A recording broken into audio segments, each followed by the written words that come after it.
Gareth Davies, man, always good to see you for these big Vegas fight weeks. How are you doing today, my brother? I'm good, thank you. Just had an hour with Kathy Duva. It was very interesting.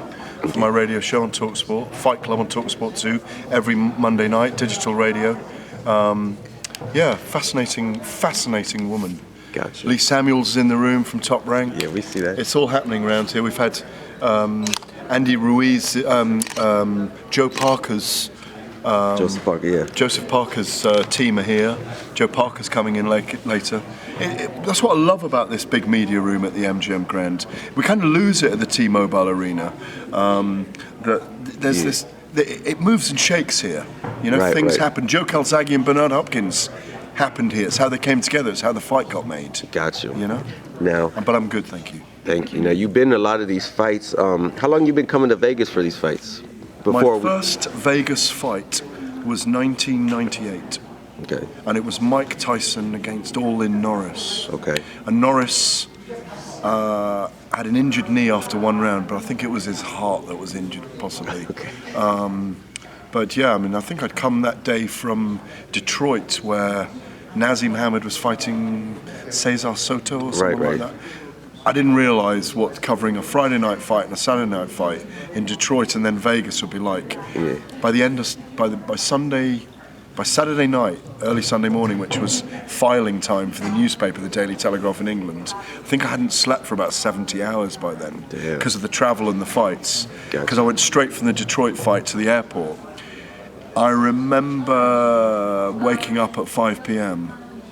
or 10 p.m. in the morning, Vegas, 6 p.m. in the UK, with two big stories to write, like an hour to do it. I've learnt my lesson. Got you. Thank you. Now, Andre Ward, Sergey Kovalev, that's another big Vegas fight. Break it down for me. Well, you know, the obvious, two unbeaten fighters, 30 fights and one draw, 30 wins, one draw for Kovalev, who is, he's a knockout artist. He hunts, he stalks. Perhaps we don't know how good his chin is. And we've seen him not struggle, but have to work certain fighters out. Isaac Chilemba, for example. But then again, I think you probably got to fight Chilemba twice over 24 rounds to probably work him out, because he's very tricky. He's as slippery as an eel. Tough, isn't it? Oh, he's an oilskin salesman, isn't he? What do you think of how Andre Ward has been looking? What does he have to do to win this fight? Well, I don't agree with anyone that he looks like he's over the hill, as Jackson's saying. You know, Ward's trainer. I don't think there's any question about that. If anything, he's undamaged. You know, he looks healed. He looks big. Yeah. He looks big. He looks long. I mean, it always amazes me now that he could make super middleweight. I think he's a tricky fighter. I think he's got this ability to step in there and relax and do his art. I think he's a slightly more aggressive version of Mayweather, with a better jab, and obviously a much bigger man, and a much more inwardly confident man. You know, Mayweather has insecurities that we've enjoyed, you know, that have made him a star in many ways. Yeah. What do you appreciate about Mayweather, talking about him? Do you think he's going to come back for McGregor or Pacquiao or anything? Hang on, I haven't finished analysing Ward Kovalev yet. We'll go on to that in a minute. Okay. No, so basically, I see this as a fight that Ward wins on points, but Kovalev could finish a fight at any point. It's whether he can get hands on, whether his footwork is good enough to be able to trap Andre Ward. I hope it's a great fight, because I wouldn't mind seeing a trilogy between these two. That's what I was thinking. That's what we hope. That would be That's good. why they're calling it pound for pound. Mayweather? Yeah, of course he is. Of course he is. By the middle of next year, he'll have been away for 2 years, and Floyd needs something to do. You were at the Pacquiao fight, weren't you? You don't go to the party if you're not interested in the girl.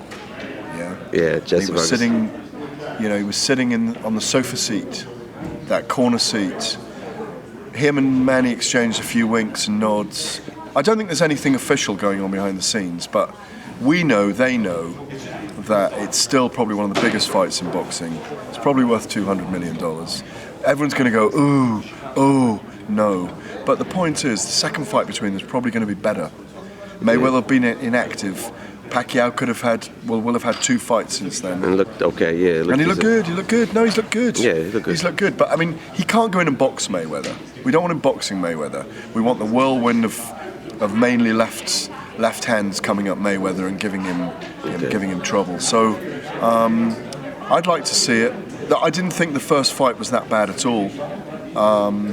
But it's just, the mainstream world wanted to see Hagler Hearns, didn't they? So they weren't ever going to get Hagler Hearns. Got you. And thanks for all your time. How can people reach out to you and communicate?